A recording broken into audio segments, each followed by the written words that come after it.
Hello, everyone. Thank you for joining us. I know people are still trickling in, so we thought while we're waiting, if you could go ahead and find in the panel the questions tab and let us know where you're joining us from. We'd love to know at least something about you. This is my favorite part, hearing all the places they're coming from. I know, it's very cool. Yeah, if you just look in the panel for the questions tab. All right, we've got someone from New York. Welcome. Hello.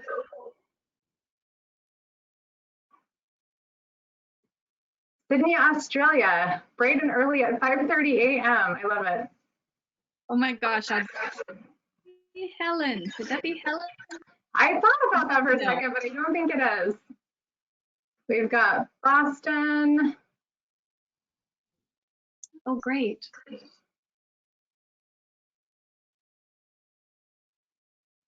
Maybe some folks are still trying to find the questions tab, or maybe they just joined us a little bit later, so I'll reorient them in just a moment. But welcome, thank you for joining us. I always like to mention that we're going to be recording this webinar, and we'll post it in the elementary family framework afterwards. So if you want to revisit anything, or if you'd like to share it with someone, you can go there, and you can find that if you're not familiar at elearning.guidepostathome.com. If you scroll all the way down to the bottom, you can just click on Free Elementary Family Framework and explore all the great resources that we have in there, including these recorded webinars. So if you're just joining us, I was asking for folks to find the questions tab in the panel because that's what you're going to be using to ask questions as we go along. And we would just love to know where you're from. So if you want to try that out and just get oriented to the system, and then we can also learn where you are. Yes, please. Got New Jersey. Oh, wonderful. Florida, another one from Florida. Got a Florida contingent. I was water skiing in Florida many years ago. Love it. All right, well, I think we've got a good collection to start with. So I would love to go ahead and introduce Lisa Kathleen, who's our presenter today. You may have heard her before if you've joined us for previous elementary webinars, but if not, you're in for a treat.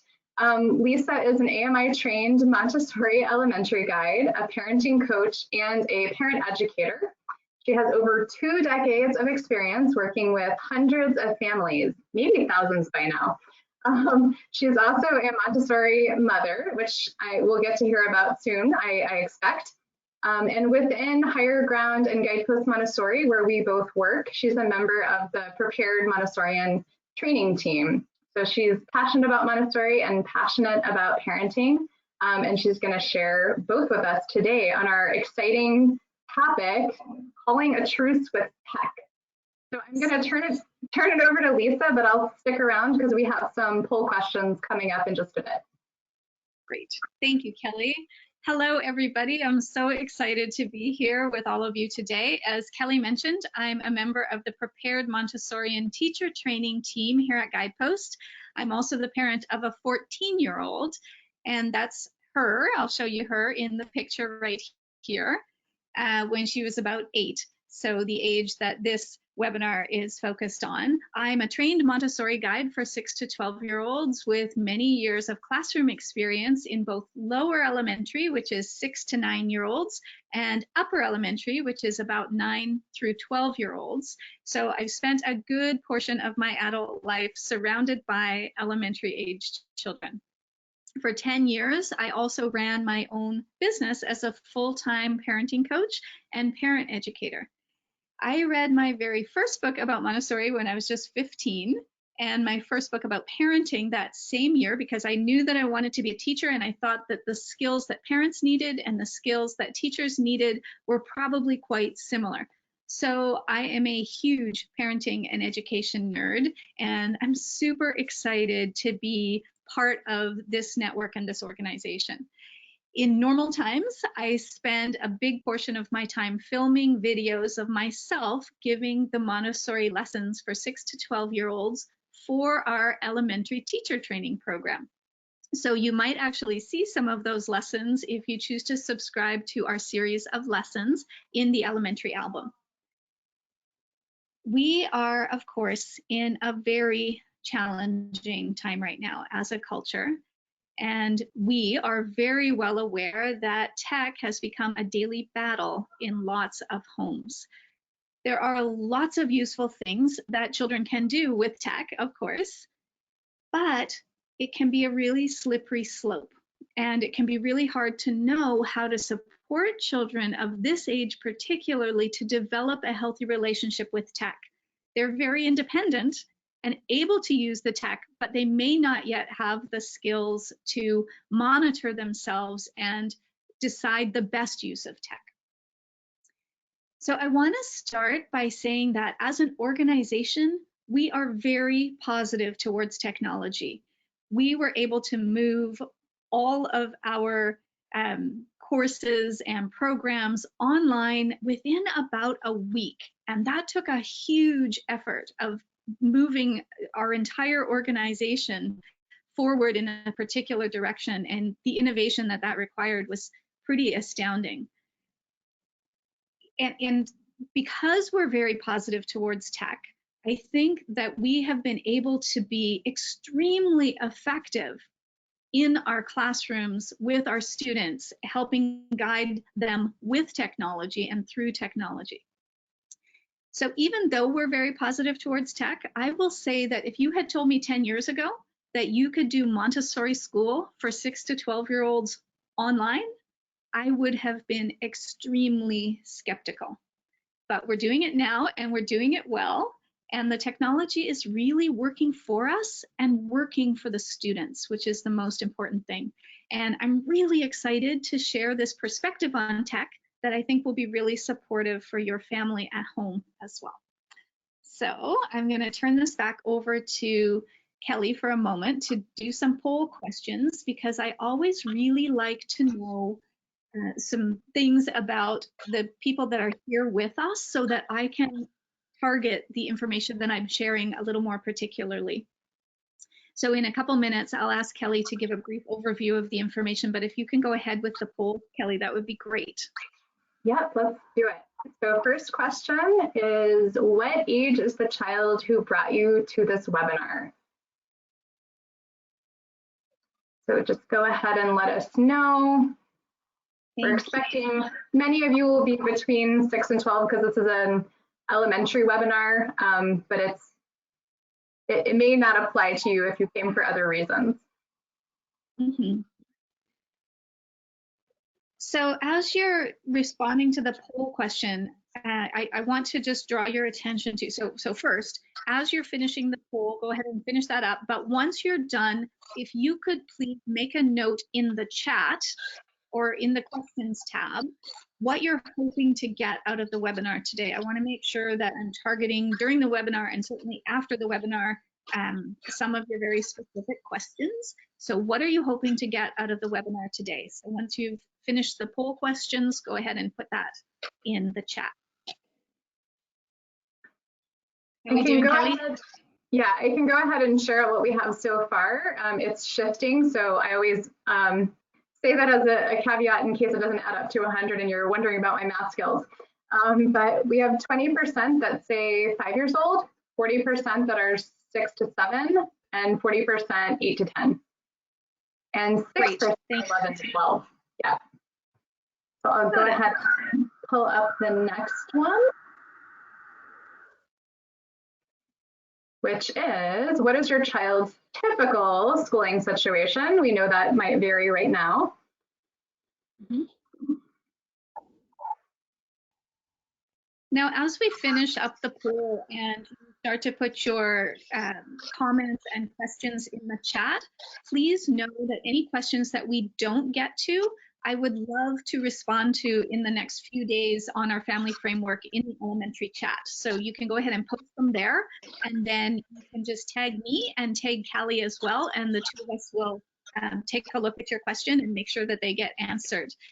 Also, I love that our chat is open to all of our parents. So I'd also love to invite all of you with children of this age to hop onto the chat and to respond to other parents' questions, because your wisdom is valuable to all of us as well.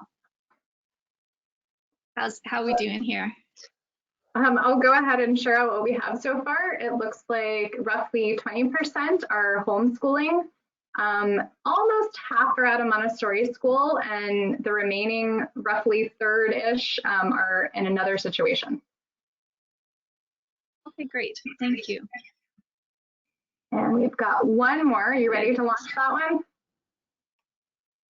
Please. All right. What curriculum is your child using right now? Are you in our full-day Guidepost Elementary Distance Learning program? Do you subscribe to the Guidepost Elementary album, which is a self-serve curriculum? Do you use a different homeschooling curriculum, or are you in another situation? Thank you. You're welcome. So if you're not a member of our family framework, I definitely highly recommend it. I'm going to just go through some of the things that are available there for you. For elementary families, we have a community chat, which I mentioned already. We have a ton of great information on how to develop your child's intrinsic motivation and to increase their accountability and their enthusiasm towards learning and their ownership over their own learning. There's also information there on how to collaborate effectively with your child. We're going to cover some of that here today as well, and how to target, design, and choose the best lessons for your child specifically, and lots more. So we also have the option on there to upgrade to the monthly subscription to our full Montessori curriculum for at-home learning, which is the elementary album. That is just $99 a month, so it's an amazing subscription opportunity. Or you can also upgrade to a fully supported online class with interactions with peers and a fully trained Montessori guide as your child's teacher. So that is an option as well. And we do have summer programs now, as well as programs for the fall, either for full-time homeschooling or for part-time families who are concerned about shifts that may happen in their child's schooling situation in the fall. Okay, Kelly, can you let me know the follow-up from this question, please? Yes, I will. And I also just wanted to respond to someone who said they can't find the chat. If you go to the questions tab, that's what we're referring to as the chat. So that will work for answering the question that Lisa asked about what brings you here today. What are you hoping to get out of it? All right, so yeah, absolutely. We've got 5% are part of our full day elementary distance learning program. 25% have a Guidepost Elementary album subscription. 5% are using a specific homeschooling curriculum, and 65% fall into the other category. Perfect. Thank you. You're welcome. Okay, so for that, helpful. Great. So I would love to just go ahead and dive right in. So let's start with our very first principle. And I mentioned this a minute ago. It's about making a plan together. I mentioned about the collaboration. So you will probably notice that if you've seen any of our other webinars, you'll probably notice that this is a theme. Throughout this webinar, you'll notice also that I'm talking about discussing each step of the conversation and the decision making with your child. You'll get a lot more buy-in from your child if your original plan is made together. So let's talk a little bit more about what that looks like. So when you're going to be working with your child, you want to make sure that you are planning ahead. So do your research ahead of time. Think about some of the guidelines that you'd like to consider putting in place and why those guidelines are important to you. Research some meaningful information about how much exercise children need, for example. How many hours of screen time is too many? How much sleep children need? How screen time affects sleep, etc. So you'll see in a minute why this is important, but you want to make sure that you come into the conversation with really good information to share with your child, especially the elementary age child is very keen on understanding why. So you want to bring that information with you. The second piece is plan on being flexible when it comes down to how your actual guidelines end up looking, because you're going to make decisions together with your child, and you may be very surprised at the ideas that your child has. So if your openness to the conversation, if you are open to the conversation, that will make a really big difference to your child. So the next principle is to start from what the child needs. So there's a lot of talk in our culture in general about how to reduce tech use, but reducing tech use is like eliminating gluten. If you don't start with what you can eat based on what your body needs, you're very likely to end up feeling like there is nothing to eat at all in this world. If anyone has ever eliminated gluten, you know what I'm talking about. So the same thing with tech. Start with your child, talking about what your child actually needs. For this step, sit down with your child and brainstorm together and reference your related research, but make a list of all the things that help a person to be healthy and happy, and the things that your child needs to do every day or every week. Think about all the things that you're trying to fit into a day. And you'll probably end up with something that looks a bit like this. A list of the things that a child needs every day. So these are just a few of them. And so the list might include good food, playtime with friends, physical exercise, fun, connection with family. And actually my original slideshow has a few other things on this list. For some reason, it's shortened it up here. And those things are meaningful work, brain exercise, enough sleep, music or art, and time outside. So all of these things are things that a child needs. And when you work with your child to generate the list, they'll start to notice all of the things that you need to plan for in a day. So your goal here is to then open up a conversation about how much time is reasonable in a day to spend on each of these things. So you might go through your list and then make some notes about what would make sense. So for example, you might talk about, is there too much, or is there such a thing as too much brain exercise? Is there such a thing as too much physical exercise? Is there such a thing as too much good food? Is there such a thing as too much fun? What does it look like to have a good amount of each of these things in your day? That's the first conversation. Oh, look, there we go. Here's all my other nice points. Look at that. All the things that a child needs in a day. And this again is just, this is my list from my brain. You might have some different ideas of what's important here. Our second principle is that technology is a tool. So when you sit down with your child, you can sit down with them, talk about what children need, what people need to be healthy and happy and to thrive, and then sit down with them and talk about all of the ways that you use tech. So you'll probably come up with a list that looks something like this. So what is the purpose of tech? You may have learning on the list, work, communication or connection, planning to spend time with people. This is something that I use tech for a lot, or I used to use tech for a lot, which is planning to spend time face-to-face with people. Organizing our lives, solving problems, entertainment, finding information. So we use tech in all of these different ways. And I want to draw attention to the first way particularly. There are so many kinds of learning, and with your child, you may want to differentiate. For example, your child may be learning to do something in the real world, and that might feel different to you from the times when your child is learning through passively watching many videos, for example. And in many cases, I really want to draw attention to the fact that the tech use itself is not the problem.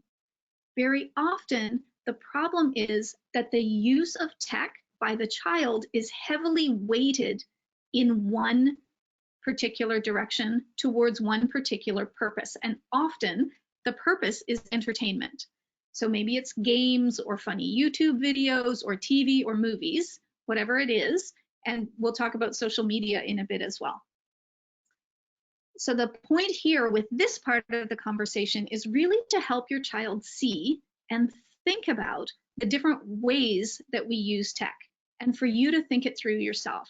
What things are you more comfortable with? What things are you less comfortable with?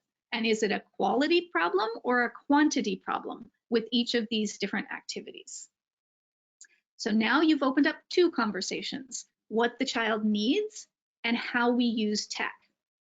So now we can think about how best to meet each of the child's needs. In some cases, the best way to meet the need may be with tech or with the support of tech. And in other cases, there may be other ways to meet a particular need. So let's take a look in a little bit more detail at what that might look like. So for example, here we see, oh, hang on.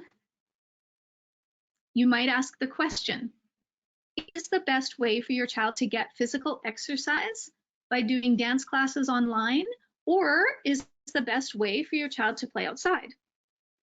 So you might go into this in a little bit more detail. If dad's available to play basketball 3 days a week, and your child can meet the need for physical exercise, the need for time outdoors, and the need for connection with family, all with this one activity, you might decide together that the best way to get physical exercise on those 3 days is by playing basketball.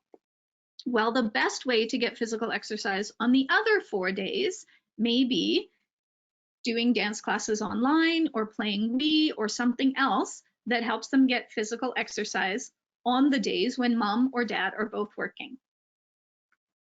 So you want to get into the details of what it looks like for your child to make choices around tech use.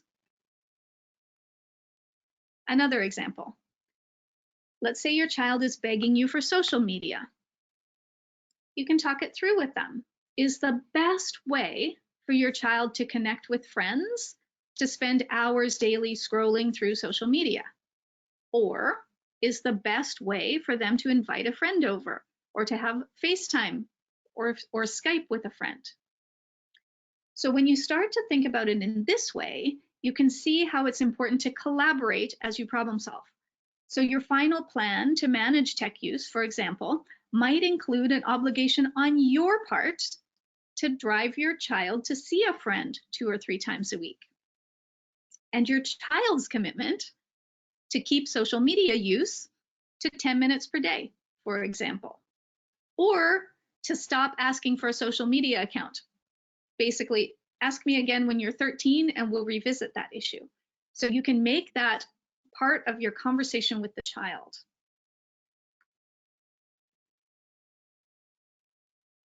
On the other hand,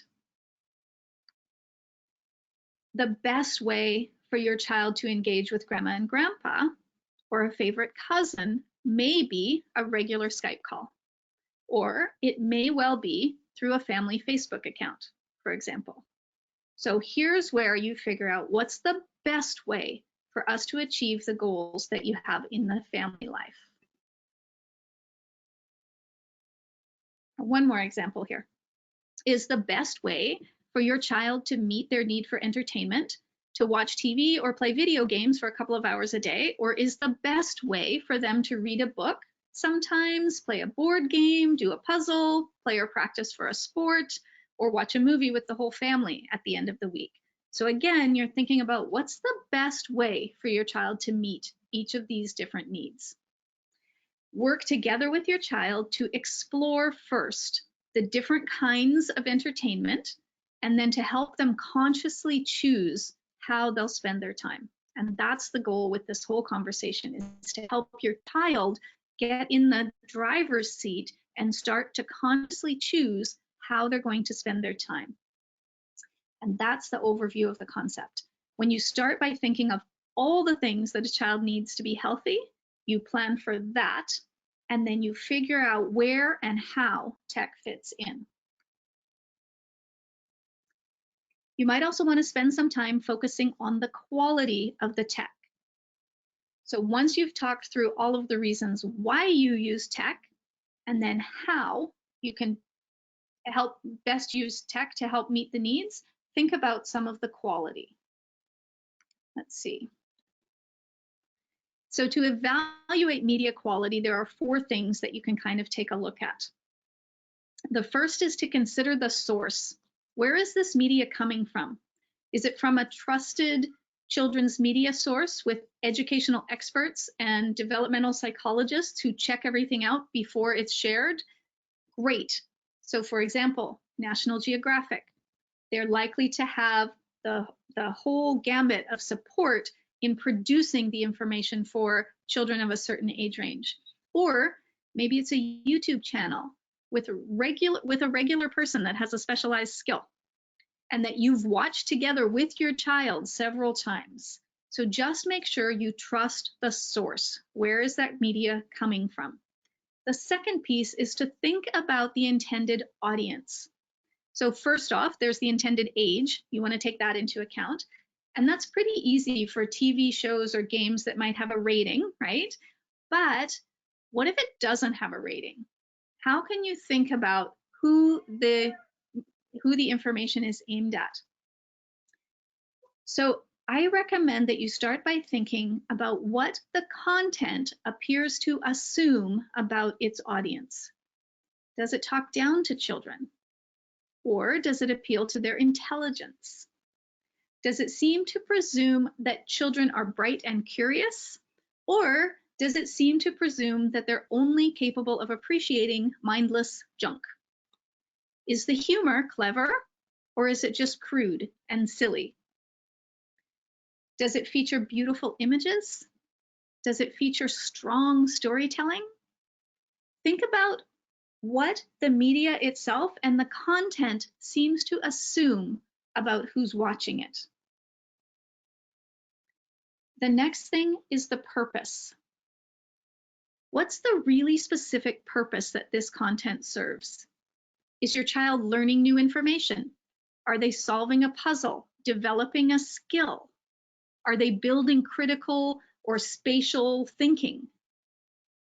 Is it connecting children meaningfully to others, including maybe the characters in the piece? Or is it connecting them to values that you think are important? What need can it help meet in their development? That's the purpose of the media. And then last of all, what's the input and what's the output? Thinking of it this way, what does the media require from your child? Is it just passive watching? Or is it mindless clicking, tapping, swiping? Or are they moving their body to engage with it? Or are they thinking about a puzzle, having to find a solution? How are they using their mind in relation to the media? And then the second part of that is the output you actually see from them later. What's your child's mood and attitude after engaging with that kind of media? Do you see them trying out a drawing like the one that was in the YouTube video? Or are they spouting new animal facts or demonstrating words in a new language? What's coming out of them afterwards? If you see positive real life output, that's a really good sign of quality engagement. We also recommend reaching for a trusted source or a trusted source of reviews. I love Common Sense Media. You might not always have time to preview something yourself or to do a full evaluation first, but if you haven't used Common Sense Media yet, I think you'll love it. They have lists of recommendations and reviews so that you can look up any popular show or book or game and then get breakdowns of how they score. So I definitely recommend checking into Common Sense Media to get some trusted reviews. So now you've talked about how we use tech. You've talked about what the child needs. You've talked about the quality of some of the programming. The next step is to decide together how you're going to schedule it in. So once you've talked through all of this, you want to decide on clear guidelines that promote healthy usage and are easy for your child to follow. Now, I'd love to show you how my daughter and I did this. This is actually, I just found this is from 2018, and she is, so she would have been about 10, and we had a conversation about device use. You can see it here. And it said that my daughter said, I like watching TV because it's funny, and then I don't have to pay attention to what I'm supposed to be doing. And I said, well, it's important to me that my daughter has reasonable and healthy use of technology. I don't like my house filled with technology that is isolating, disconnecting, or even addictive. And I don't like saying no all the time. So we looked at both of our points of view, and she had more to say here, as you can see. And then we wrote down some of our best ideas. We had the idea that she's not allowed to use the iPad until she's done homework and some other musts. We had an idea that we have limited iPad time daily and weekly. That was an option. We had the idea that there should be no rules at all. That was my daughter's idea. And we had some other ideas. Then we made some decisions together about how we were actually going to schedule it in. We decided together what it was going to look like. So you might already have some kind of a daily schedule in place. If so, you can add those notes in there. If not, I highly recommend making a schedule that includes your tech time. The second piece is to actually make a tech plan and to make specific notes, make some, and then sign it together. So that's your final list of what you've decided together, how you're going to engage with tech as a family and how your child will be able to engage with tech at home. And this is going to mean that you're going to need to look at the nitty gritty here. So you're going to probably talk about what and when and where and make some decisions together about what this is going to look like.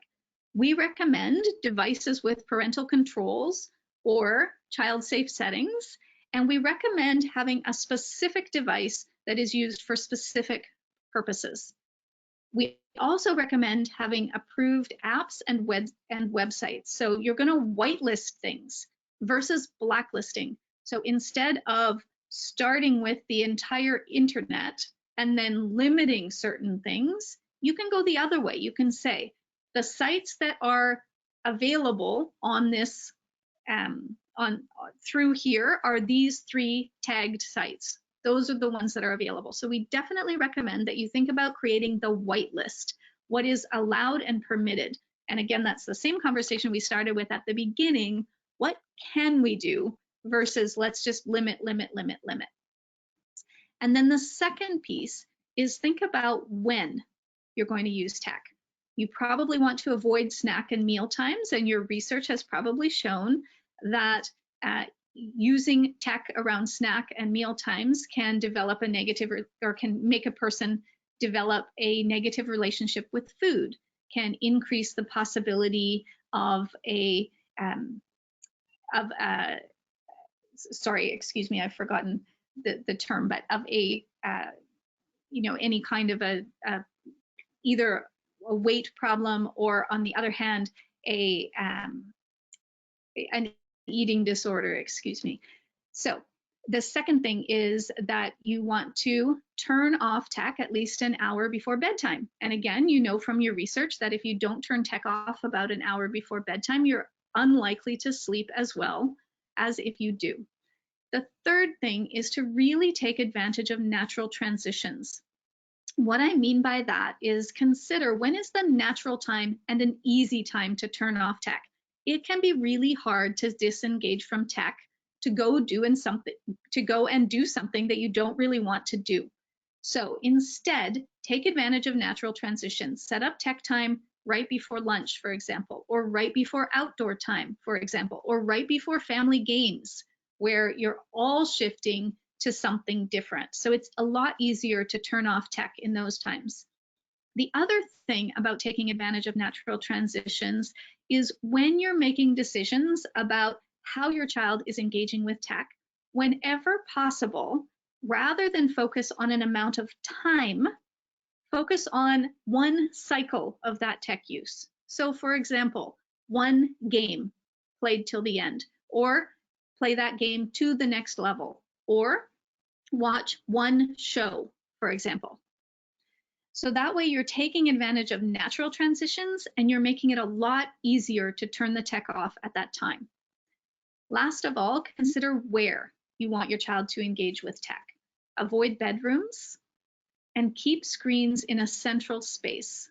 We definitely recommend that you have the screen where everybody in the family can see it. And this allows you to monitor what your child is doing and also engage with your child. We're going to talk a little bit more about engaging with your child in the next little while and how to engage with them around tech.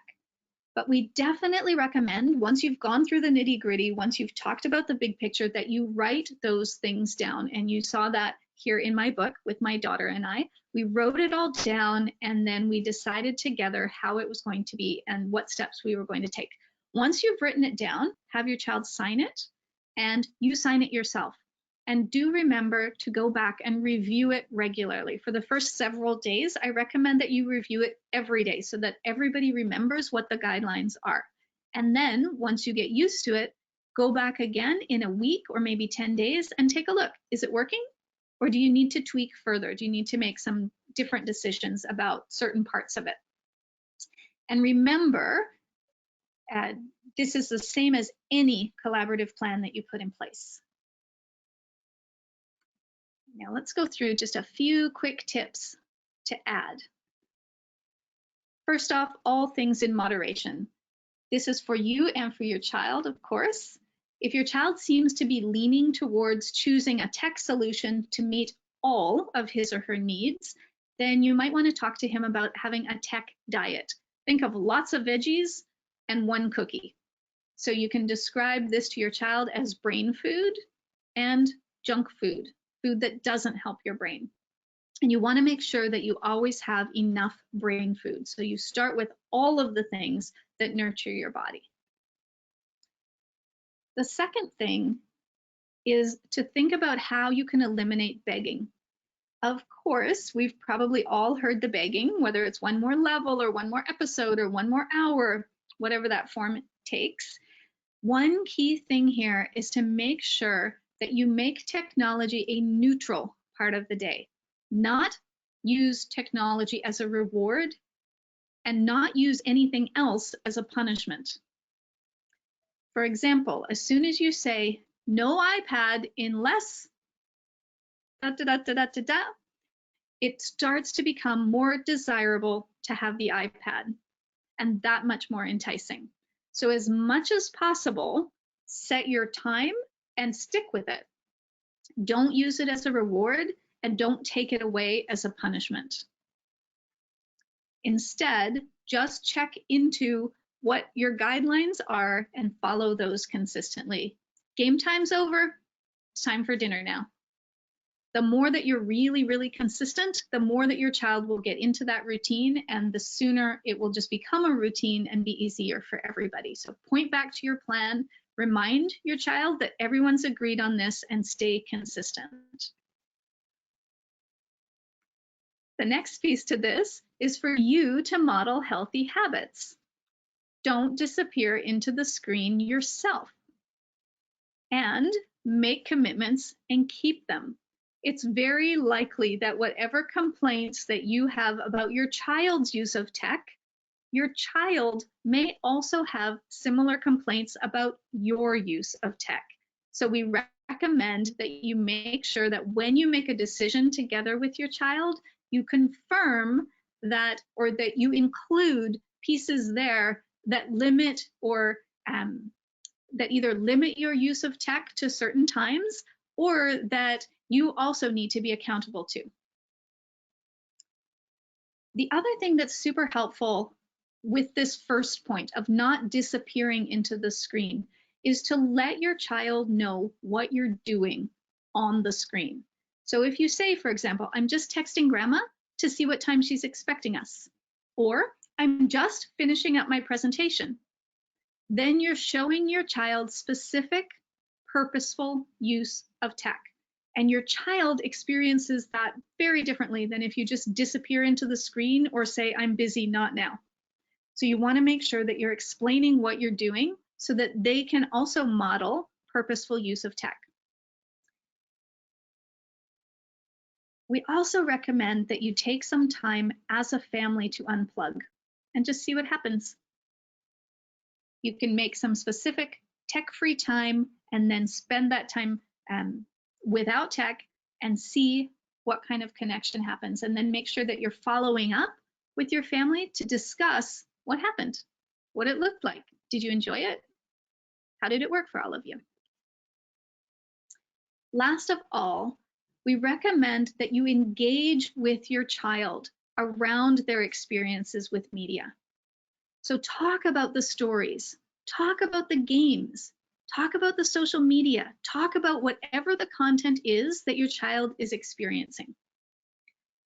Secondly, make media a social event. So this is part of discussing it with them.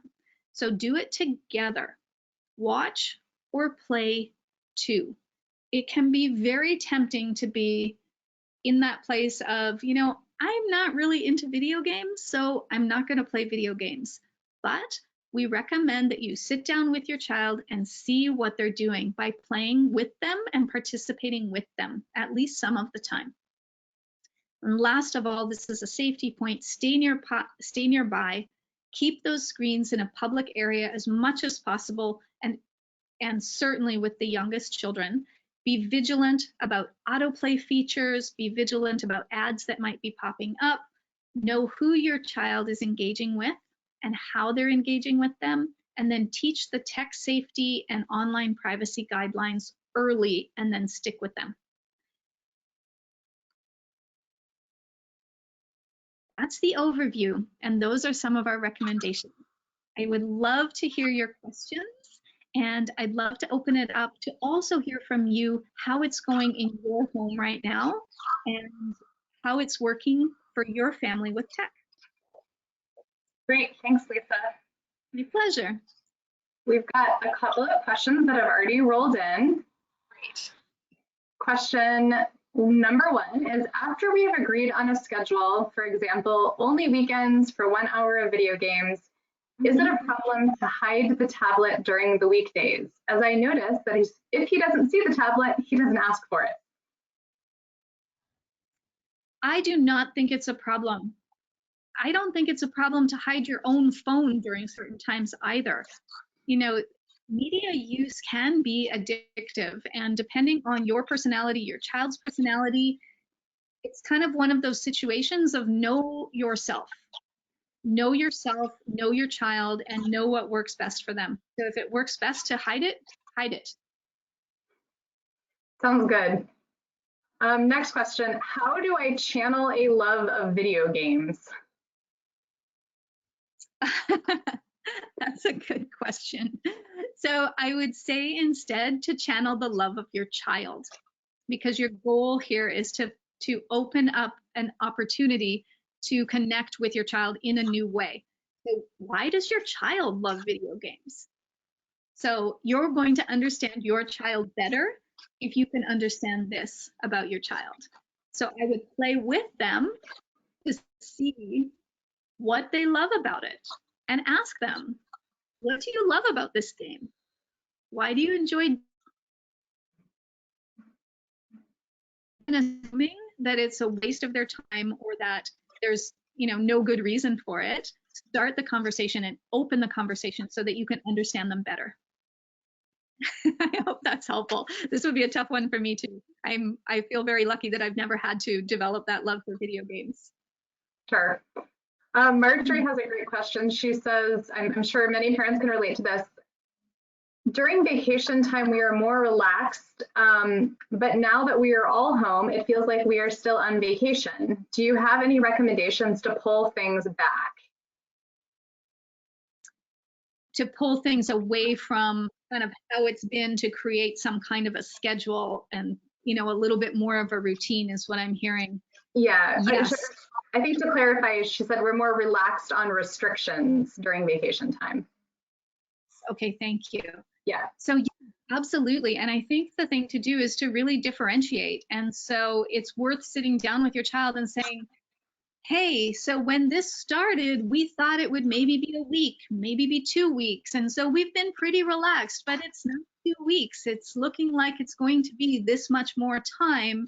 And so we need to think again about how we're going to engage with tech on a regular basis and what that looks like. It probably looks different for us as a family during a holiday than it might look during a situation that's a little bit more regular, like this situation is looking like it's going to be. So let's have a conversation together to think about how we can dial tech use back and create more balance in our daily lives around the things that really matter to us, and make sure that we're including all of these things that make a person happy and healthy in our daily lives.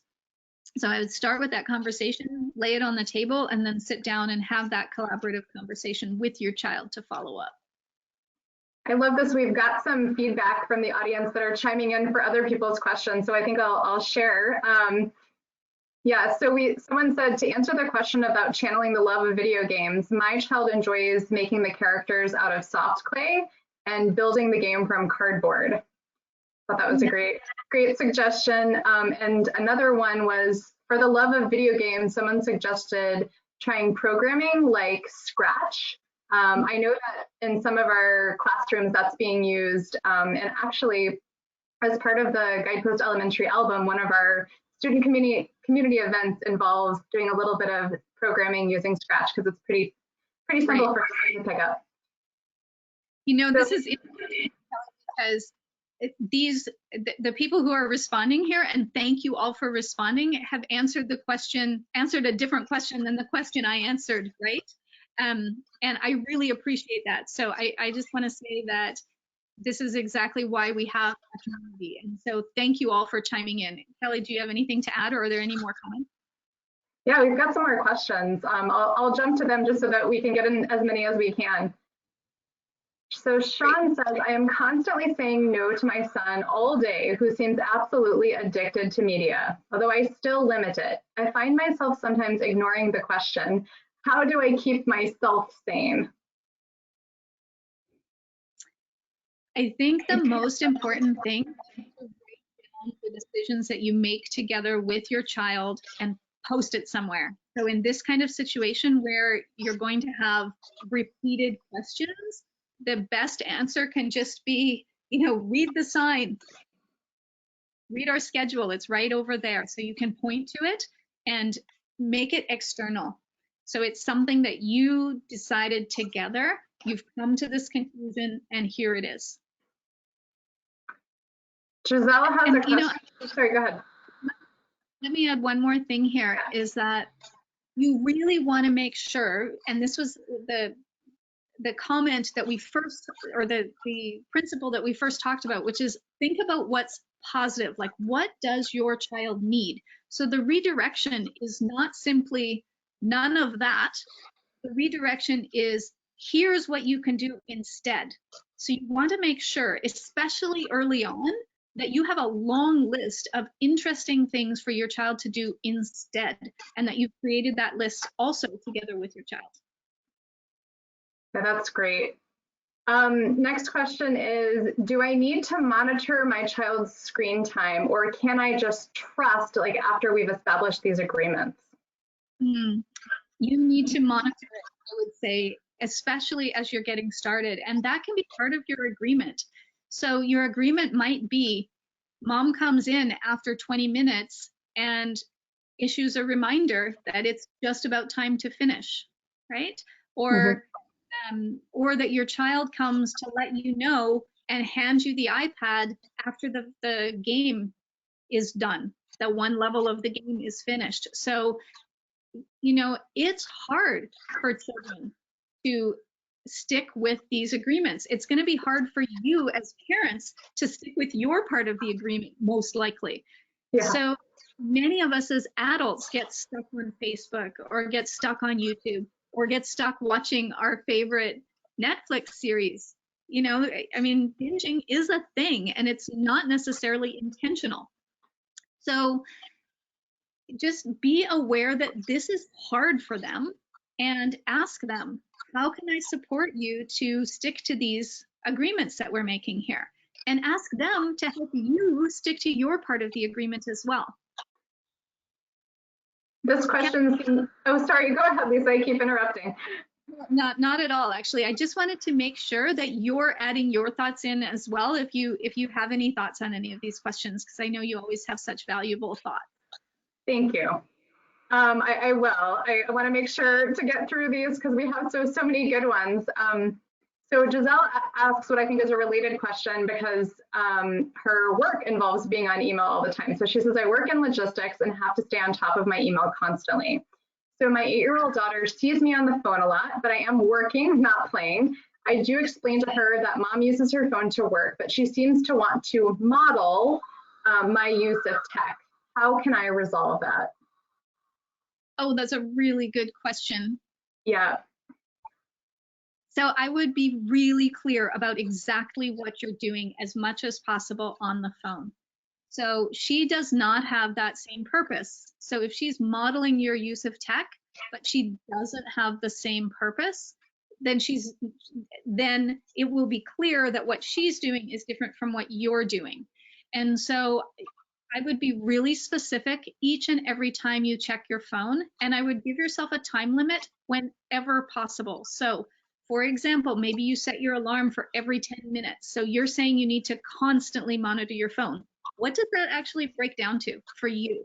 Does that mean you have to monitor it every minute? Does it mean you have to monitor it every 10 minutes? What would be acceptable? So I would break it down so that you have an alarm that says, okay, 10 minutes are up, time to check my phone. And I have to respond to 2 emails right now. Those 2 emails are probably going to take me 5 minutes. So please excuse me for 5 minutes. Just be really intentional about what you're doing, why you're taking the time. And then when you're back, be 100% back for the duration of time until you need to check again. I hope that makes sense. I think so. I was thinking also of, just talking through with your child about your own boundaries, to say, this evening I'm going to stay off of an email and let's, play a board game together or whatever it is, but set your intention and help them hold you accountable for keeping those boundaries. Yep, absolutely. Maria asks, can you give us some examples of educational sites that are fun and engaging for kids? Her daughter uses Adventure Academy, but she'd like to know if there are others. Go ahead. I have a few that come to mind. I know that we recommended some to our own Guidepost families as we pivoted to the online world that I think are great. And I'm also familiar with, which is AAA Math, which is great for math practice. Depending on what you're sort of interested in, that might be a good choice. Audible has great audiobooks, which can also be done, in conjunction with reading a book at the same time. Duolingo is great for children that are studying foreign languages. And Google Earth is another fun one. You can, visit the pyramids. You can go anywhere in the world from the comfort of your home. And Mystery Science is another one that I know a lot of families really enjoy, and some of our Guidepost online classrooms have been using that as well. Thank you, Kelly. Would you mind putting those in the email that you send as a follow-up to this webinar as well? That's a great idea. I was considering that, so I will definitely do that. Thank you. All right, let me move on to the next one, unless you had anything to add. Nope, that's all. That's great. Sounds good. In our family, one of the rules is that we don't use tech until after work plans are complete. How can I rephrase this or readdress this so that tech doesn't become a reward? I would tie it with a certain time frame. So at 11:30, as long as work plans are complete, then we'll have 30 minutes of tech time, so that it doesn't become a situation where the child is rushing to finish, right? So that they can use the device or do their tech time. And this is where it's really helpful to have a schedule for the day in place.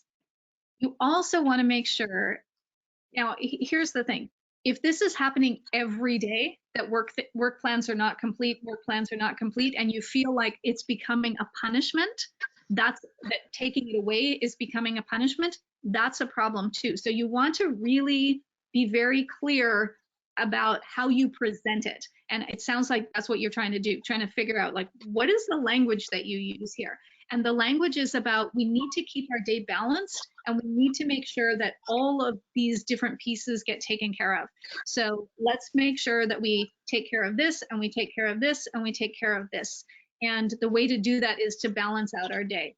Now, the other thing that you could do is make them unrelated entirely. So the work time is from 8:30 a.m. to 11:30. Then at 11:30, that's tech time. It's always tech time, no matter what. It's tech time from 11:30 to whatever, 12 o'clock. And that's your, and that's actually also what exactly I recommend doing with dessert. So rather than tying dinner and dessert together, the idea is that this is dinner time, dessert happens maybe an hour later, and then the dessert is separate from dinner time. And if you're finding that your child is not eating well, then the goal is to make your dessert even healthier. That was my mom's technique. She tried to pass off baked apples as dessert. For her. Jen asks, how do I address the argument? My friends only talk about games, so I feel left out if I don't play as much. I bet a lot of parents are experiencing that. Yeah, absolutely. Well, this is where, you know, you might decide, like, here's a certain amount of time that we're going to do this, but there's also a piece about, you know, developing different friendships, right? So how can you find other things that that friend likes, for example? So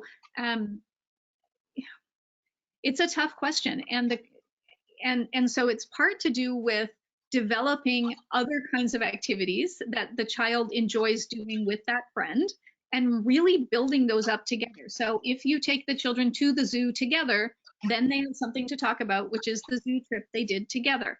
So if you set up a situation where they are doing a Lego building contest or something, you have an event where everyone builds a Lego thing and then brings it together to share, then they have something that they've done together that you can share.